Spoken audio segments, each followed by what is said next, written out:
ان کو ہدیہ کرتے ہیں، میں پھر دوہرا رہا ہوں، غور سے سنیے گا، ان کو ہدیہ کرتے ہیں، ان کو ہدیہ کر کے ان کے وسیلے سے دعا کرتے ہیں، پھر ان کو دعاؤں کا عرض کرتے ہیں، آپ بھی دعا فرمائیں، آپ بھی دعا فرمائیں، اور ان کو دعاؤں کا عرض کرتے ہیں، اور پھر ان سے دعائیں لیتے ہیں، اور بہت دیر تک آمین اس نیت سے کہتے ہیں کہ وہ دعا فرما رہے ہیں اور ہم ان کی دعاؤں پہ آمین کہہ رہے ہیں۔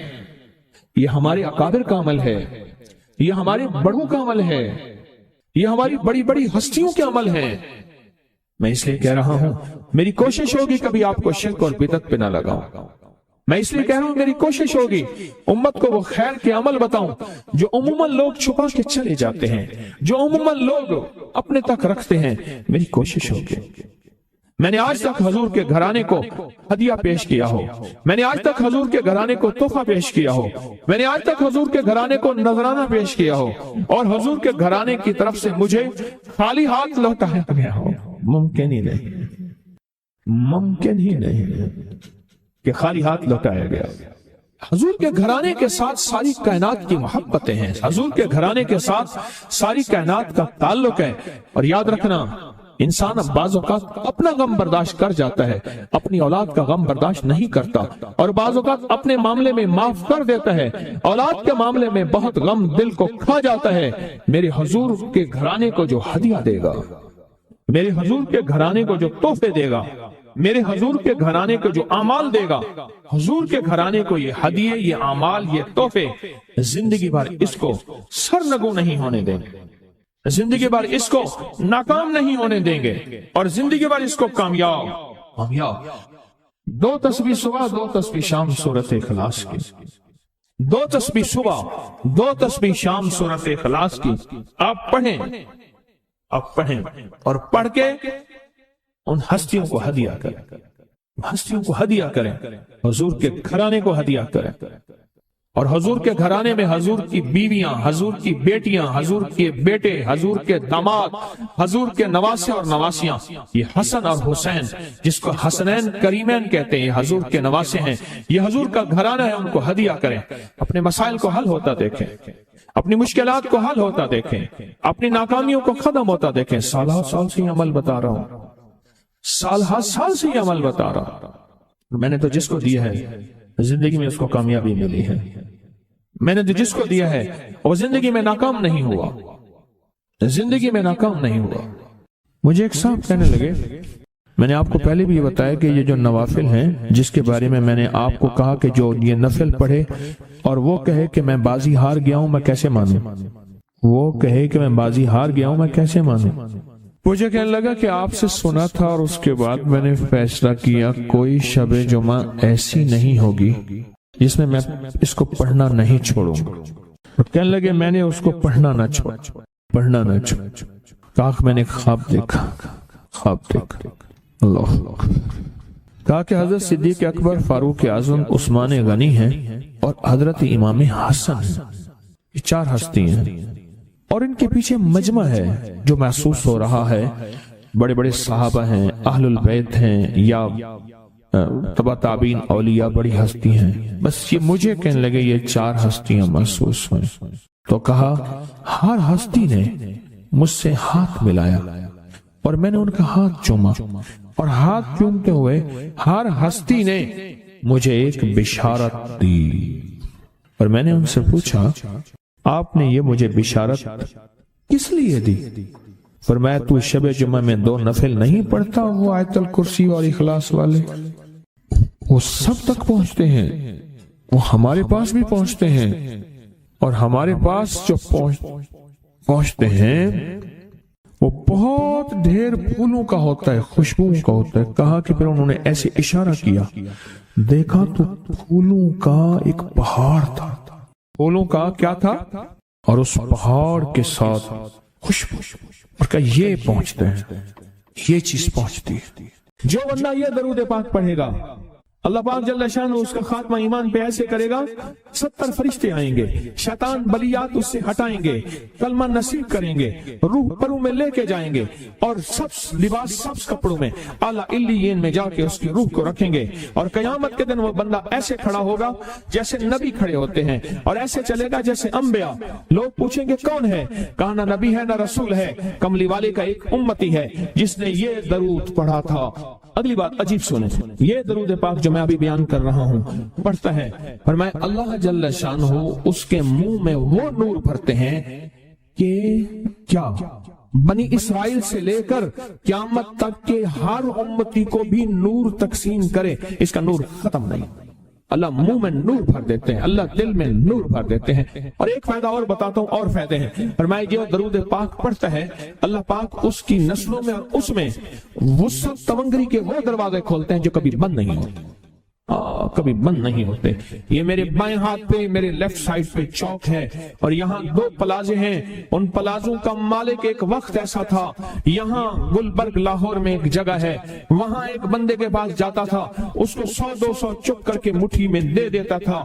وہ مالک تھا، ایک وقت آیا قسمہ پرسی میں، اور اسی میں موت آ گئی، اسی میں موت آ گئی، اسی میں موت آ گئی۔ جو یہ درود پڑھے گا اللہ اس کی نسلوں میں، اور اسے کیا نہیں، اللہ تونگری کے دروازے بند نہیں کرے گا۔ آج تو پتا ہے میں مالدار ہوں، کل خبر نہیں کہ میری نسلوں سے چھن جائیں اور میری نسلیں فقر فاقے اور غربت میں چلی جائیں۔ آج یہ درود آپ کو عطا بھی کر رہا ہوں، یہ پہلی دفعہ عطا کر رہا ہوں، پہلی دفعہ۔ اس کو ہدیہ بھی دے رہا ہوں کہ میرے حضرت سے، ڈاکیے کی حیثیت سے، کسی بزرگ کی حیثیت سے نہیں، میں ڈاکیہ ہوں، نہ ولایت کا دعویٰ ہے، ہاں ایک چیز ہے، کیا کہ آخری وقت میں اگر کلمہ نصیب ہو گیا تو پھر میں بہترین ہوں۔ تو یہ درود پاک عجب ہے، پہلی دفعہ ہدیہ کر رہا ہوں، بڑوں نے دیا ہے ڈاکیے کی حیثیت سے، ڈاکیے کی حیثیت سے۔ اور اس درود کو زندگی میں ایک دفعہ پڑھ لیں، روز ایک دفعہ پڑھ لیں، اللہ کبھی تونگری کے دروازے بند نہیں کرے گا، انشاءاللہ انشاءاللہ انشاءاللہ۔ یہ درود اتنا طاقتور ہے، تونگری، مال، دولت، رزق، عزت، صحت، وقار، شان و شوکت، اللہ تونگری کے دروازے یعنی اس چھوٹے سے وعدے کی گہرائیوں میں جائیں۔ آپ نہیں جا رہے، توجہ نہیں کر رہے، اللہ کبھی تونگری کے دروازے بند نہیں کرے گا۔ وہ تونگری سے مراد روز رزق ہے، وہ صحت ہے، وہ عزت ہے، وہ وقار ہے، وہ معاشرے میں شان و شوکت ہے، وہ زندگی کا کوئی نظام ہے، اللہ کبھی تونگری کے دروازے بند نہیں کرے گا۔ یہ ایک درود ہے، اور فضائل درود میں شیخ الحدیث نے اس کو لکھا ہے، یہ ایک درود ہے، وہ اس کے عجیب کمالات ہیں۔ اکثر میں نے آپ کو دیکھا نا، درس میں شروع کرنے سے پہلے میں یہ پڑھتا ہوں، اور میری زندگی میں ایک واقعہ ایسا ہے کہ میں نے اس درود کے فوائد بیان کیے، زندگی میں صرف غالباً ایک بار اس درود پاک کے فضائل، برکات اور کمال بیان کیے ہیں، شاید ایک دفعہ۔ عجب درود ہے، اللہم لک الحمد کما انت اہلہ، اے مولا میں تیری حمد کرتا ہوں جتنا تو اس کا اہل ہے۔ اللہ کی اہلیت کتنی ہوگی، اللہ کی عظمت کتنی ہوگی، اللہ کا وقار، اللہ کی شان و شوکت، اللہ کا غلبہ کتنا ہوگا، کوئی گمان کر سکتے ہیں؟ فصلی علی محمد کما انت اہلہ، اور سلام بھیجتا ہوں، درود و سلام بھیجتا ہوں محمد پہ جتنا وہ اہل ہیں، جتنا ان کی عظمت ہے، جتنا ان کا وقار ہے، جتنا ان کی شان و شوکت ہے۔ وَفَعَلْ بِنَا مَا أَنْتَ أَهْلُهُ، پھر تکرار کر رہے ہیں، إِنَّكَ أَنْتَ أَهْلُ التَّقْوَى وَأَهْلُ الْمَغْفِرَةِ، آپ سے بڑا تقوی والا کون ہے، آپ سے بڑا مغفرت والا کون ہے۔ یہ درود پاک جب بندہ پڑھتا ہے، میں نے اس کے فضائل بتائے تھے، اس کے کمالات بتائے تھے، آج میں اس کے صرف 2-3 فضیلتیں بتاتا ہوں، پھر ہم اس کو مل بیٹھ کے پڑھتے ہیں۔ اور میں جب یہ بندہ درود پاک پڑھتا ہے، جب اس کی موت کا آخری وقت ہو، موت کی آخری ہچکی کو ذرا غور سے سن، موت کی آخری ہچکی کو ذرا غور سے سن، زندگی بھر کا خلاصہ اسی آواز میں ہے، زندگی بھر کا خلاصہ اسی آواز میں ہے۔ جو بندہ فرمایا یہ درود پاک پڑھتا ہے، یہ درود پاک موت کے وقت اللہ جل شانہ 70 فرشتے ایسے بھیجتے ہیں جو اس سے آفات بلیات شیطان کو دور کرتے ہیں، جنت سامنے کرتے ہیں، رحمت سامنے کرتے ہیں، اس کی روح پھڑکتی ہے اور اس کی روح کو کلمہ نصیب کرتے ہیں، دیدار مصطفیٰ کراتے ہیں، اور فرشتے اپنے پروں میں لے کے اللہ کے حضور جاتے ہیں اور اعلیٰ علیین میں اس کی روح کو رکھ دیتے ہیں۔ ایک فائدہ چاہتے ہو خاتمہ ایمان پہ، اللہ میرا کر دے، اللہ آپ کا کر دے، ساری زندگی کا کھٹیا وٹیا، ساری زندگی کا نچوڑ۔ اس دن ایک جگہ گیا، بہت بوڑھا آدمی، بہت بوڑھا آدمی، مجھے کہنے لگا ابا جی کو سمجھائیں۔ ابا جی سے نماز گئی، ابے سے تسبیح گئی، سارا دن اس کے ساتھ غیر محرم کے ساتھ سارا دن موبائل پہ ابا لگا ہوا ہے۔ ابے کو آپ ہی سمجھاتے، ابے کی جو پینشن آتی ہے 50,000 سے زیادہ، وہ بھی وہاں لگی ہوئی ہے اور سب کچھ ختم ہو گیا۔ ابا بالکل نہ ملک ملک اتے مال دے، نہ سال دے، نہ بال دے، ہر دم خدائی خیال دے، پتہ نہیں کہاں کہاں ابا گھوما ہوا ہے۔ اور کچھ ہی دنوں کے بعد اسی حالت میں ابے کی موت ہو گئی۔ اللہم لک الحمد کما انت اہلہ فصل علی محمد کما انت اہلہ وافعل بنا ما انت اہلہ فانک انت اہل التقوی واہل المغفرہ۔ وعدے انشاءاللہ پورے ہیں، کیوں؟ وعدے کرنے والا سچا، وعدے سچے، وعدے کرنے والا سچا، وعدے سچے، اور انشاءاللہ اگر ہم سچے نہیں تو کلام سچا۔ ایک وقت آئے گا یہ سچا کلام پھر سچا بنا دیتا ہے۔ کہا سن لینا، پہلے ریا آتی ہے، پھر اخلاص آتا ہے، پہلے عادت آتی ہے، پھر عبادت آتی ہے۔ عادت تو بنا لے۔ ایک غریب تھا، لکڑیاں روز کاٹتا تھا اور گھر کی دال دلیا لاتا تھا، کھانا پینا، اور ایک ایک چھوٹا چھوٹا پیسہ بچا بچا کے رکھتے تھے، بچا بچا کے رکھتے تھے۔ کئی عرصہ تک پیسے چھوٹے چھوٹے بچاتے بچاتے بچاتے بچاتے آخر کار وہ پھر اون لے آیا، اور اون لا کے اس نے بیوی کو دی۔ بیوی نے کہا کہ ان پیسوں سے مجھے اون لا کے دے دے، میں اس اون سے دھاگا بناؤں گی، اور پھر اس اون سے کپڑا بناؤں گی، پھر وہ کپڑا بیچوں گی، پھر کپڑے سے جو پیسہ بچے گا اور اون لوں گی۔ اس طرح ہمارا ہاتھ کشادہ ہو جائے گا۔ لہٰذا مجھے یہی سمجھ آ رہی ہے کہ یہ جو پیسے جتنے بنے ہیں اس کی مجھے اون لا کے دے دے۔ کئی عرصے کی محنت کے بعد اتنے پیسے بنے کہ اس نے اون لا کے دے دی۔ وہ دھاگا بنانے کے لیے وہ مائی بیٹھی دھاگا بنا رہی تھی، اون سے چیل آئی، وہ جھپٹی اور ساری اون اٹھا کے لے گئی۔ حسرت سے چیل کو دیکھ رہی ہے اور رو رہی ہے کہ مولا تجھے تیرے عمل کا پتہ ہے اور تو جانتا ہے ہمارا تو سب کچھ یہی تھا، ہمارا تو سب کچھ چیل لے گئی۔ چیل کا مزاج ہے ایسی چیزیں لے جاتی ہے، اپنے گھونسلے میں بچھاتی ہے اپنے بچوں کی راحت کے لیے۔ یا اللہ چیل لے گئے۔ آخر میاں بیوی مل کے روئے، 2-3 دن تک تو روتے رہے، سوگ منایا، پھر کہنے لگے ہم جا کے نا اللہ کا شکوہ کرتے ہیں فلاں بزرگ کے پاس۔ اب ایک دن کا سفر کرتے کرتے اس درویش کی خدمت میں پہنچے اور اس سے جا کے سارا قصہ سنا۔ اس درویش کے پاس سارا قصہ سنا کہ ایسے ایسے ہے، کیا نعوذ باللہ اللہ ظالم ہے، کیا نعوذ باللہ اللہ کے دل میں رحم نہیں ہے، اور شکوے کرنے لگے۔ تو شیخ نے فرمایا اللہ جو کرتا ہے ٹھیک کرتا ہے، جو ہوتا ہے درست ہوتا ہے، یہ دل میں کہو۔ اب ان کے منہ سے یہ نکلے نا، انہوں نے تو ساری عمر کی وہ جو پوچھی تھی جو کچھ بھی ہاں وہ سارا کا سارا تو اٹھا کے اون لے آئے، اور پھر اون سے وہ اون اٹھا کے لے گئی چیز۔ بزرگ انہیں سمجھا رہے تھے اس میں خیر ہے تمہارے لیے، اللہ کوئی برکت کے دروازے کھولے گا، اللہ نے ایک دروازہ بند کیا 100 دروازے کھولے گا، اللہ تمہارے لیے راحت اور عافیت کا معاملہ کرے، اللہ تمہارے لیے راحت اور عافیت کا معاملہ کرے۔ تھوڑی دیر ہوئی ایک قافلہ آیا، حضرت انہیں سمجھاتے رہے، کچھ دیر کے بعد ایک قافلہ آیا، کہنے لگا حضرت یہ 1000 دینار ہے، اگر کوئی غریب ہے تو اس کو دیں۔ پوچھا یہ کیا ہے؟ کہاں ہم قافلے میں تجارت میں قافلے میں جا رہے تھے، ہماری بہت بڑی کشتی تھی اور تجارت کے قافلے میں جاتے جاتے کشتی جا کے کہیں نیچے چٹان سے ٹکرائی اور اس میں ایک سوراخ ہو گیا اور ہر طرف سمندر ہی سمندر ہے، کوئی کنارہ نہیں۔ اب ہم پریشان ہیں اور کشتی پانی سے بھرتی جا رہی ہے، تو ہم سب نے کہا کہ اللہ سے منت مانے، پیسے مانے کہ یا اللہ ہماری مدد فرما، ہم اتنے پیسے دیں گے۔ سب نے، کسی نے کہا میں اللہ 100 دینار، کسی نے 50 دینار، یا اللہ ہم نے یہ منت مانی۔ اچانک ایک چیل آئی، اس نے اوپر سے اون پھینکی اور وہ اون اس سوراخ کے مطابق تھی۔ ہم نے وہ اون اس سوراخ میں ٹھونس دی اور جو پانی تھا وہ سارا کشتی سے نکال دیا۔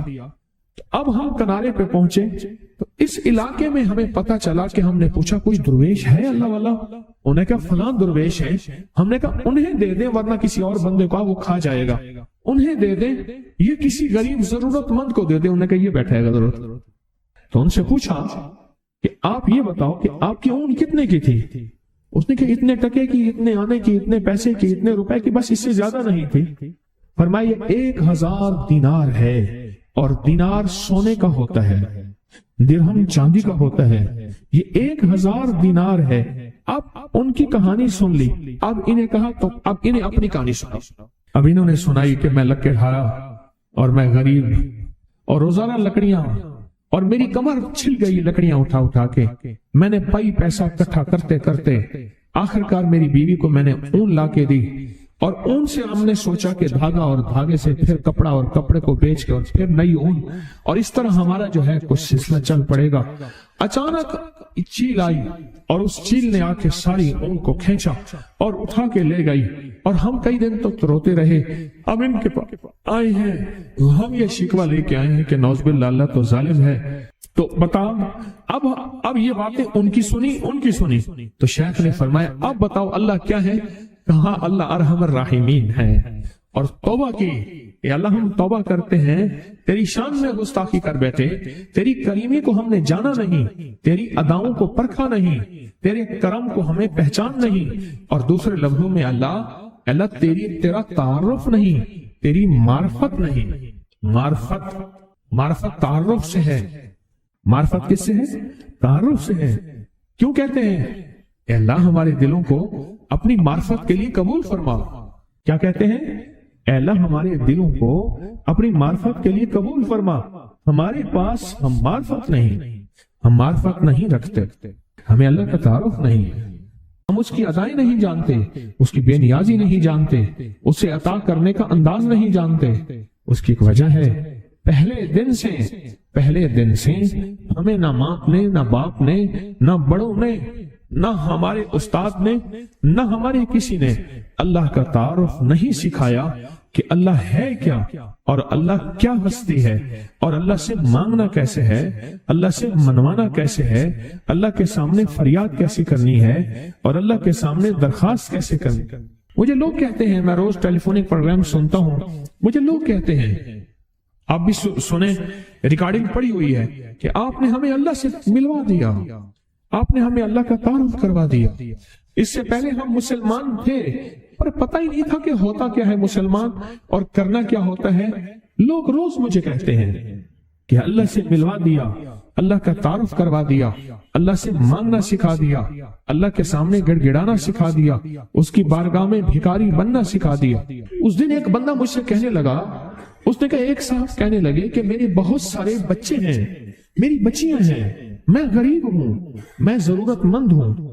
اس نے کہا، بندے نے کہا، میں نے اس کا ماہانہ ادھر سے بھی لگوا دیا، ادھر سے بھی لگوا دیا، اور اس کو کہا پریشان نہ ہو، تو دیانتداری سے خدمت کر، تیرے بچوں کا مسئلہ بھی انشاءاللہ حل ہو جائے گا، ان کی شادی ہاتھ پیلے کرنے کا مسئلہ کوئی نہیں ہے۔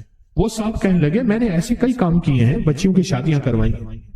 کہنے لگے جب اس کو تونگری مل گئی، ادھر سے بھی ماہانہ لگ گیا، ادھر سے بھی ماہانہ لگ گیا، ایک دم گم ہو گیا اور واپس پچھلی زندگی پہ چلا گیا۔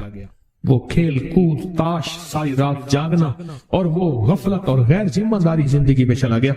اس نے فوراً اس بابی کی بات یاد آئی، اس نے کہا اسے بند کرو، اس کا معنی بند کرو۔ وہ کہنے لگے مجھے انہوں نے اپنا واقعہ سنا ہے سارا، کہنے لگا فوراً میں نے وہ بند کرا ہے۔ میں نے کہا نا، اس کو اللہ نے اس حال میں رکھا ہے، اللہ سے زیادہ مجھے سمجھ میں نہیں، یہ اس حال میں ٹھیک ہے، اللہ کہتا ہے تو اس حال میں ٹھیک ہے۔ اللہ کو پتہ ہے اگر اس کو اس حال سے ہٹا دیا، اپنی دنیا بھی برباد کر بیٹھے گا، آخرت بھی برباد کر بیٹھے گا۔ اپنی زندگی میں اگر راحت، رحمت، عافیت چاہتے ہیں، ایک تو اس کی تقسیم کے اوپر میری بات پہ غور کریں۔ آج اون والا واقعہ، اون والا واقعہ. ایک تو اس کی تقسیم پہ راضی ہو، بس اس نے مجھے جو تقسیم دی ہے، مجھے غربت دی ہے، اس کو امارت دی ہے، دو سگے بھائی ہیں، ایک کو مال دیا ہے، اس کو دولت دی ہے، ایک کو نہیں دیا، ایک کو دے دیا ہے، اس کے تقسیم پہ راضی ہو. اس کو کہتے ہیں تسلیم و رضا کہ اللہ تو نے مجھے جس حال میں رکھا ہے، رضیت باللہ ربا، میں مولا میں راضی ہوں، میں ہر حال میں راضی ہوں. ایک بزرگ تھے، ان کو سخت تکلیفیں اور بیماریوں نے گھیر لیا، تو وہ ہر وقت کہتے تھے اللہ تیرا شکر، اللہ تیرا شکر، اللہ تیرا. کسی نے پوچھا حضرت کوئی دنیا کا دکھ، غم، غربت، تنگ دستی نہیں جو آپ کے پاس نہ ہو، اور پر ہر وقت کہتے ہیں اللہ تیرا شکر. پتہ کیا جواب دیا؟ کہا اس لیے شکر کرتا ہوں اللہ نے مجھے کسی بہت بڑی بیماری تکلیف میں مبتلا کیا ہے نا، اللہ نے کسی بہت بڑے گناہ میں مبتلا تو نہیں کیا، میں اللہ کا شکر ادا کرتا ہوں، میں اللہ کا شکر ادا کرتا ہوں. جو تقسیم ہے اس پہ راضی ہونا، اور جو دنیا کی تقسیم پہ راضی ہوگا وہ اللہ کے ساتھ راضی ہوگا. دنیا سے جھگڑے ختم ہو گئے، پھر وہ لوٹ مار نہیں کرے گا، پھر وہ کرپشن نہیں کرے گا، پھر وہ چوری دھوکہ فریب نہیں کرے گا، وہ کہے گا میں اللہ کی تقسیم پہ راضی ہوں.